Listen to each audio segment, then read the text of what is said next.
So, hey, I'm Laura Daniel, and welcome to Laura Loves New York. I have a very, very special guest with me. This is John D. Domenico. Yes, you said my name right. No one says it right. It's amazing. John and I worked together in the Off Broadway play KABOOM by Michael Small at Cherry Lane, and we had a great time. John is an amazing performer, and I wanted you to meet him. Tell me a little bit about yourself. Where are you from originally? Well, I'm originally from Ambler, Pennsylvania, right outside of Philadelphia, and I started my acting career in Philly, and I was doing stand-up and sketch comedy, and I did Tony and Tina's wedding there. But, you know, Philadelphia is so close to New York, and I've always loved New York since I was a kid. Like, this was the place to be. So I started working here in New York, left, and then came back again. Wow. You always end up back in New York. You do. It's a magnet. It draws, especially artists like John and myself, it just draws you back. Yeah. It's so unique. It's so fun. Yeah. And one of the many things you do are impersonations. Right. Yeah. Melania did not kick me out of the White House for installing coal-burning fireplaces. Now, how did you get into that? well, when I was a kid, I had a severe speech impediment, but I was a ham, like most of us. course. Most of us are. And I would watch Ed Sullivan and all these other, Mike Douglas and Merv Griffin, and they had on a lot of Merv Griffin. Yeah. And I loved comedians, but I really loved the impersonators and the impressionists.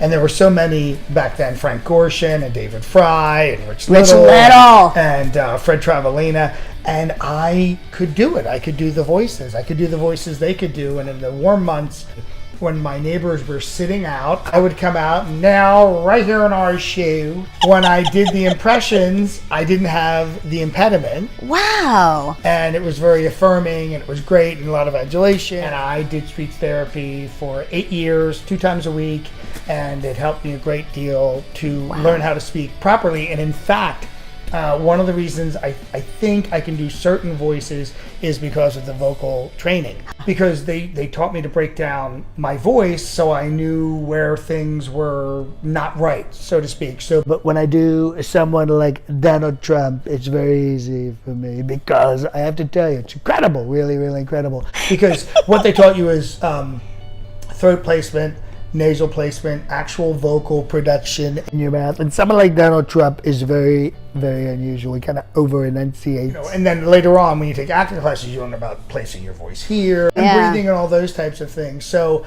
a lot of the speech therapy I ended up using to be able to create other voices, baby. Yeah.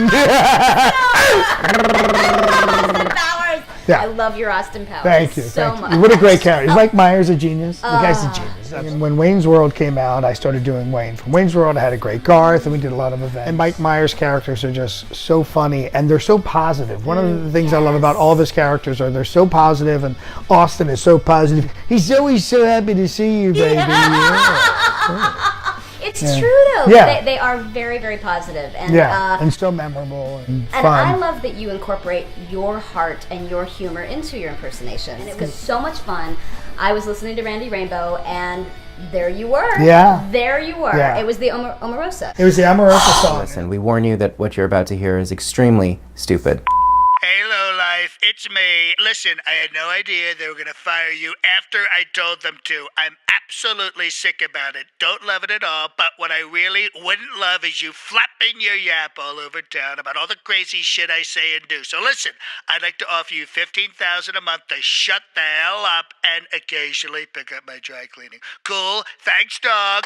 Okay, what the hell was that? My girlfriend said to me, you should reach out to Randy Rainbow. And I was, for her, I reached out to him, and he wrote back immediately. Oh, wow. And he was very, very, he was very nice and very complimentary. And within a week, he called me and he had me on that Omarosa song. And it's incredible because coincidence happened 2 days ago. I was shooting with my Melania here in New York, Mira Tazur, and he messaged me, and I can show you the message on Twitter. Did I just drive by you and fake Melania in my Uber? I'm like, yes, I was, I was so nervous. That's gonna take away. I love you, Randy. Randy Rainbow is a total loser. Believe me. What are the odds Seriously.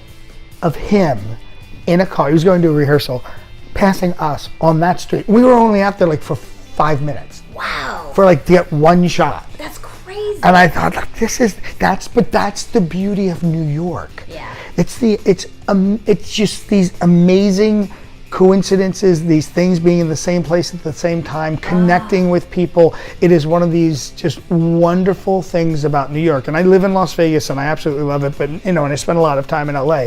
But the things that happen in New York, the energy here, the creative people that are here, the collaborators that are here, they're not really anywhere else where you can just meet them on the street. Yeah, there's a synergy that it does, and we all just find each other. It's fascinating. Yeah, and also just, one of the cool things about being here in the city is like, you're on the subway and there's Isabel Rossellini and, who I've seen twice. You're just like, oh my God, like there's this actor who's been nominated for an Academy Award and there's this Grammy-winning singer and they're right there. Yeah. They're 2 people over from you on the subway and it makes you realize just how much creativity is here in New York. And not only that, it's right here. It's on the street. I love that you do this show about New York because I love movies that are love letters to New York. Yeah. Like You've Got Mail and how the city itself was a character in the film. And one of my favorite films of all time is the movie Network.